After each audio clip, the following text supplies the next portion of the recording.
Good morning, students. We continue our topic human herpes viruses.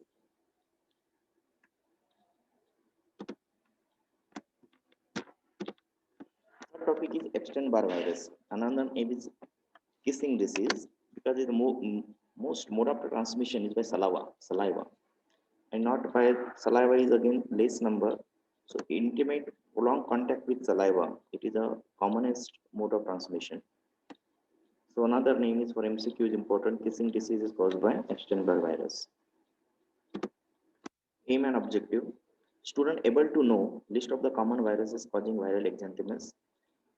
This is also maybe some patient is a rash, not is a compulsory. All the patient getting the rash by Epstein-Barr virus infection. Student able to describe pathogenesis and laboratory diagnosis of Epstein-Barr virus infection. These are the list of the common viruses associated with the cutaneous and mucosal presentation. Our topic now, this video, we are going to discuss Epstein-Barr virus. So in short, first we present one case. A 12-year-old boy is suffering from fever, sore throat, multiple small and non-matted swelling in neck. Peripheral blood picture shows a typical lymphocyte. These are the atypical lymphocytes. And this is a throat infection. Along with this, these are swelling in neck. These are lymphadenopathy. Non-matted swelling in neck, lymphadenopathy. So it also is a sore throat, lymphadenopathy, fever, and atypical lymphocyte. That is one of the important investigation or observation in the peripheral blood smear to confirm the etiology or presumptive diagnosis. Such thing we observed, it is infection caused by Epstein-Barr virus known as infectious mononucleosis. And which microorganism do you suspect? Epstein-Barr virus. Condition is infectious mononucleosis caused by Epstein-Barr virus. And these atypical cells, because actually the infection of Epstein virus is a B lymphocyte. But atypical cells observed in the peripheral blood is not a B lymphocyte, either the T lymphocyte. Again, it is the MCQ. Atypical cells observed in peripheral blood smear in infectious mononucleosis is B lymphocyte, T lymphocyte, natural killer cell, or other cells. It is a T lymphocyte. Now, why the atypical cell? Response to infected cell, infected B cells. उनको kill करने के लिए blast transformation of the T lymphocytes and they known as atypical cell. Name of the receptor. Again, we know every organism having a particular target site. Why hepatitis viruses infect liver, polio infect central nervous system? Because they have a receptor. Every microorganism having a specific receptor for attachment and multiplication and infection, a particular site. So particular site in the body get infection by particular microorganism. So they are having a receptor that is known as CR2 or CD21. That receptor is present on nasopharyngeal epithelial cells and B lymphocytes. So pharyngeal epithelial cells and B lymphocytes, these are the target site of this virus. Okay. Epstein-Barr virus again belongs to human herpes viruses. It is double-stranded DNA virus, enterovirus, and latent infection. That is a characteristic feature of human herpes viruses. Latent infection in B lymphocyte and nasopharyngeal epithelial cells. Source of infection, transmission, agent-host interaction, incubation period, clinical presentation. These are the points we cover in pathogenesis. Already told source is the pharyngeal cell. Actually, they are multiplying the nasopharyngeal epithelial cells. So nasopharyngeal secretions or pharyngeal secretions, these are the source of infection. So pharyngeal secretions, the virus shed in the saliva. And intimate contact with the saliva, prolonged contact with the saliva, there is a chances of mode of transmission, infection to new host.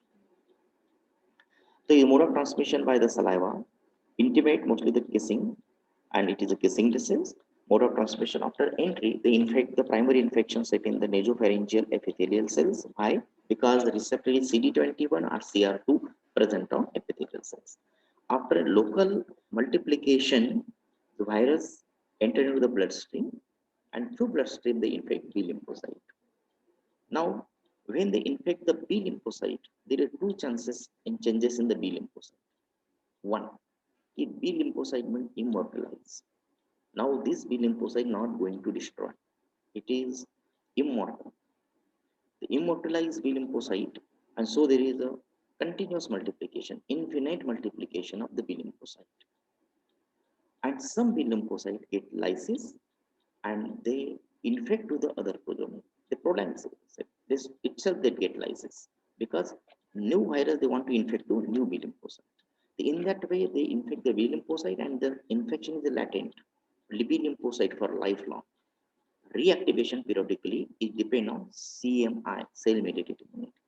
So one is the immortalized modification, transform B lymphocyte or immortalize B lymphocyte. Second thing, polyclonal activation of B lymphocyte. B lymphocyte got polyclonal activation and synthesis of multiple types of immunoglobulins. Heterophilic antibodies also in immunoglobulins. Heterophilic means they cross react with other antigen, not only Epstein-Barr virus antigen. Some antibody cross react with different antigen.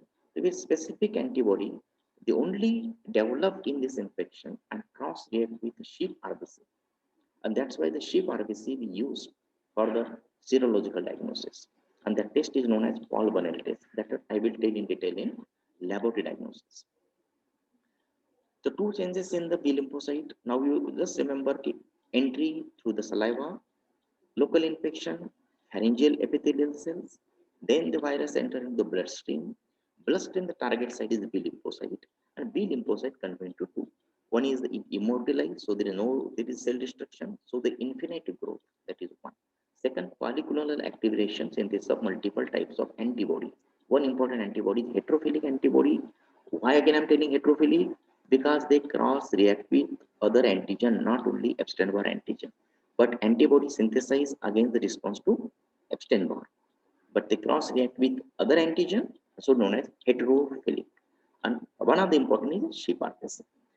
But again, I'm telling you, B lymphocytes they are infinite. They are not going to destroy infinite growth, but CMI destroy the infected cell. If CMI is good, there is no multiplication of B lymphocyte in large number.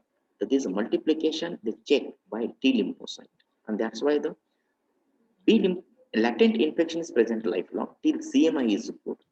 One in immunocompromised condition, B lymphocyte multiplication is unchecked because CMI now is deficient. T lymphocyte now checking abnormal cell. But now if the CMI is less, immunocompromised condition, organ transplant person, HIV, AIDS, any other cancer, where the immunity gets suppressed. Cancer matlab cytotoxic drugs, people know cytotoxic drugs. So same immunity is low. In that, there is unchecked multiplication of the lymphocyte and cause lymphoma. So that is this picture I want to again explain. I already told all the points. But Epstein-Barr virus entered at a primary infection in oropharynx. This is nasopharyngeal epithelial cells. This is epithelial cells and also lymphocyte. Lymphocyte present everywhere. When they enter into the bloodstream and they cause infect the lymphocyte. The lymphocyte two changes. One is a lytic infection and the virus shed in the nasopharyngeal secretion and in blood. And some become immortalized, latent infection. But these and they can infinitely grow the B lymphocyte when checked by the T lymphocyte. This T lymphocyte stimulate to the cytotoxic cell, CD8 cell, and CD8 cell check or destroy infected or abnormal cell. These are the conditions we observe in infection. One is infectious mononucleosis, Burkitt's lymphoma, lymphomas in immunocompromised host, nasopharyngeal carcinoma, hairy leukoplakia, and Hodgkin's lymphoma also. The infectious mononucleosis, that the clinical case, those I already we are described. Infectious mononucleosis is defined as a patient fever with sore throat and atypical lymphocyte in the peripheral blood with lymphadenopathy. So that is known as infectious mononucleosis. Burkitt's lymphoma. Yes, first infectious mononucleosis. Again, I will return back to previous. It is also known as glandular fever. So these are the clinical presentation of infectious mononucleosis. This is a presentation again be confirmed by the investigation. What is the antigen also we can detect by serological technique, immunofluorescence technique, and peripheral blood smear we observe atypical lymphocyte. It's not a glandular fever in the gland lymphocytes, lymph nodes involvement. Sore throat, tonsillitis, fever, malaise, fatigue, generalized lymphadenopathy, but mostly the localized neck swelling, matted lymph nodes. A typical lymphocyte peripheral blood. These characteristic features indicate it is infectious mononucleosis caused by Epstein-Barr virus. Yeah. Second is Burkitt's lymphoma. Actually, the Burkitt's lymphoma, that is the name of the scientist, he observed lymphoma means swelling of the lymph node in South Africa. South Africa, this place is endemic for malaria. And those children are those persons having Epstein-Barr virus infection latent phase. Now, B lymphocyte having a latent phase. And due to the malaria, the immunity or resistance power of the host is low. Due to low resistance power, the B lymphocyte unchecked due to the malaria. Malaria immune system is weak, immunosuppression condition. In that B lymphocyte, which was checking by CMI, now it unchecked. So they massive multiplication, and there is a large swelling developed in the lymph node due to the massive multiplication of B lymphocytes, and that is known as lymphoma. They cause lymphoma, known as Burkitt's lymphoma, mostly in African peoples. And lymphoma is an immunocompromised host in anywhere. That is also the malaria.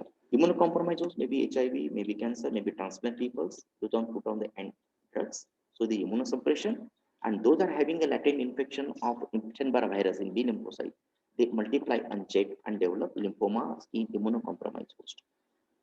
And another is nasopharyngeal carcinoma. Also, it is a oncogenic virus.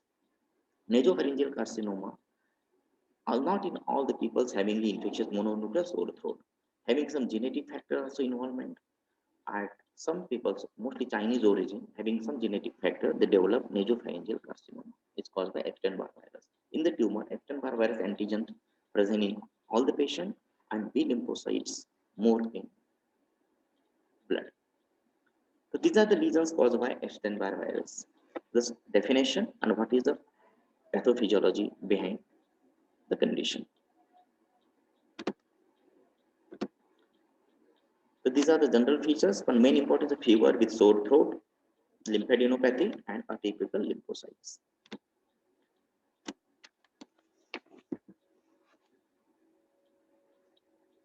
The atypical lymphocytes, nothing but T lymphocytes. Laboratory diagnosis. The first is the microscopy. What are the samples we collect? We can observe electron microscope, that is antigen. Upon the smear by using the monoclonal antibody. Already we discussed the terms. Monoclonal antibody conjugated dye against Epstein-Barr virus, we can detect by immunofluorescence technique. Electron microscope, we get it in the virus particle in the clinical specimen collected from the pharyngeal secretion. But important investigations only two for confirm the diagnosis. Again, one is a peripheral blood smear, which is available, and another serodiagnosis, though can be done in the routine setup. Electron microscope, not fluorescence microscope, is not available in all the institutions. So microscopy, peripheral blood smear is easy investigation, and second is the polymerase test, serological diagnosis, serodiagnosis, detection of antibody or detection of antigen in the blood. Peripheral blood smear, there is atypical lymphocytes we observe. That is one of the clue. It is a favor to the diagnosis of infectious mononucleosis or infection caused by Epstein-Barr virus. Atypical, I am telling what is the exact reason get atypical lymphocyte. These are the blast transformation of the T lymphocyte against the neoantigen. What is neoantigen now? Neoantigen means infected B cells. When the virus, Epstein-Barr virus infect the B cells, they form the antigen on the surface, B lymphocyte. And the B lymphocyte it become abnormal now. It is a new antigen, transform cell. Now it is a new antigen, so we not recognize the normal B lymphocyte to the immune system.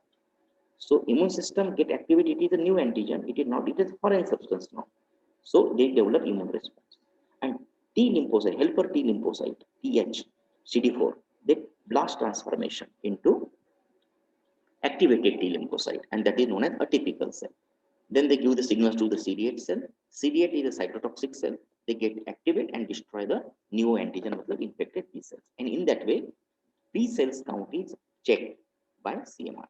That is atypical cell, one of the clue in favor of the Epstein-Barr virus infection and mostly infectious mononucleosis diagnosis. Second important, again serological diagnosis, already immunofluorescent test, that is the one detection of antigen in the specimen. We can detect the antigen in the patient blood also, that is capsid antigen, genetic DNA in the lymphatic cell of the viral DNA, early antigen that will be detected by ELISA and immunofluorescent technique. That anti-viral capsid antigen antibody also we can detect. This is specific test because here we are using the antigen from the virus. Anti-capsid antigen antibody. मतलब capsid antigen derived from the Epstein-Barr virus and using to detect the antibody by ELISA. But here we are detecting the heterophilic antibody. Heterophilic antibody due to the polyclonal activation of the lymphocyte. So multiple antibodies are produced for different antigens. One useful antigen, that is a sheep RBC, antibody produced by Epstein-Barr virus. Instead of Epstein-Barr virus antigen, we are using sheep RBC to detect the antibody, and that is known as Paul Bunel test. Heterophilic antibodies are produced in Epstein-Barr virus, and it is against with the sheep RBC. Agglutination of sheep RBC by patient serum. Sheep RBC at the patient serum having antibody, sheep RBC having a similar antigen to the Epstein-Barr virus, and there is hemagglutination, known as heterophilic agglutination test. And titer is more than 100 is diagnosed. It is a Paul Bunel test. The Paul Bunel test, it is used to serodiagnosis of infectious mononucleosis caused by Epstein-Barr virus, kissing disease caused by Epstein-Barr virus, infectious mononucleosis caused by Epstein-Barr virus.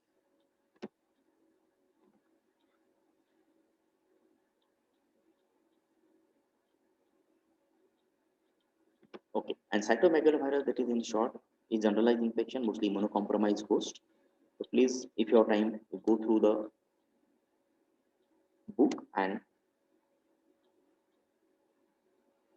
then exercise to get the attendance.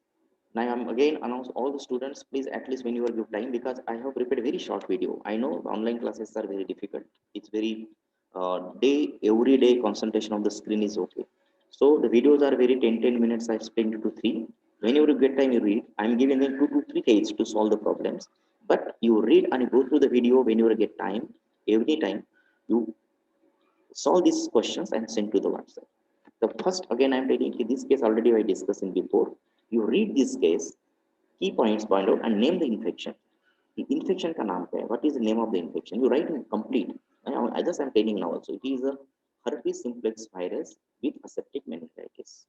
Causative agent along with family. Mostly herpes simplex virus type 1 because it's above the waist and Habi alpha virus. 20-year student, again a dewdrop chickenpox case. All, which is the name of the strain, OK strain. Long-term presentation in the life, latent infection, reactivation, the name of the reactivation in the adult, sensory ganglion activation, and causative agent and family. First, which is the wrong statement about the herpes virus? Characterized by their ability to establish latent infection. Yes, herpes virus, that is a characteristic feature of latent infection. It is lipid envelope. All the herpes viruses are envelope viruses. Replicating host cell cytoplasm, its capsid is icosahedral. Capsid icosahedral, mostly all the DNA viruses, mostly they multiply in the nucleus. So intranuclear inclusion body we observe outright type in herpes simplex virus. So that's why they not multiply in the cytoplasm. Which of the following sentence is not correct about HSV1 and HSV2? The type 2 strain from large pox. Type 2 most of the time is more dangerous compared to 1. Type 2 cause large pox is genital infection. Type 1 cause encephalitis above the waist. Type 1 is mostly associated encephalitis. Type 1 is more neurovirulent. No, type 2 is more neurovirulent lab animals. And type 2 is more resistant to antiviral agents. So type C is absent, which is wrong. Type 2 is more neurovirulent. Wrong statement of the following about HSV2 is recurrent attack due to the reactivation. Yes. Encephalitis most common replication. No. Encephalitis most associated with HSV1. Newborn may acquire infection through birth canal, so cesarean section is an option to prevent it. Treatment is with acyclovir. Acyclovir is antiviral drug we use for treatment. All of the following are correct about chickenpox, except it is commonly seen in children. Yes, and it is asymptomatic mostly and mild infection. Superficial dewdrop appearance. Live attenuated vaccine is available. Yes, 2 doses. One is after 1 month, 1 year, and second is 4 to 5 years. Affect the limbs and the trunk. No, it's the first. It is the trunk and then limb. May cause pneumonitis and infection in adult. In adult, it is a complication, severe infection, commonest complication pneumonitis, followed by encephalitis. Herpes zoster is the reactivation of chickenpox. Epstein-Barr virus associated with carcinoma of which with the target site. A patient with sore throat have a positive Paul Bunel test. Paul Bunel test positive in infectious mononucleosis and is caused by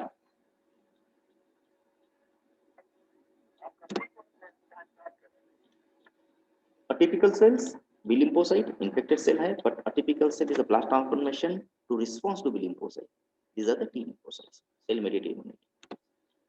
A 40-year-old man after kidney transplantation, 2 months later developed fever and bilateral diffuse interstitial pneumonitis. Which of the following is most likely etiological agent? Kidney transplant हुआ है और that is bilateral diffuse interstitial pneumonitis. Epstein-Barr virus is infection to the B lymphocyte, not in pneumonitis. Rare complication and it is transplantation. So immunosuppressive case. Pneumonitis etiological is mostly cytomegalovirus. In immunocompromised condition, generalized infection, interstitial pneumonitis, cytomegalovirus. Which of the following produces painful ulcerative ulcer? Painful ulcerative also multiple ulcer. One is Haemophilus ducrei and second is herpes simplex type 2 genital ulcers. So please write your name, roll number, answer key and send to my WhatsApp number to get the attendance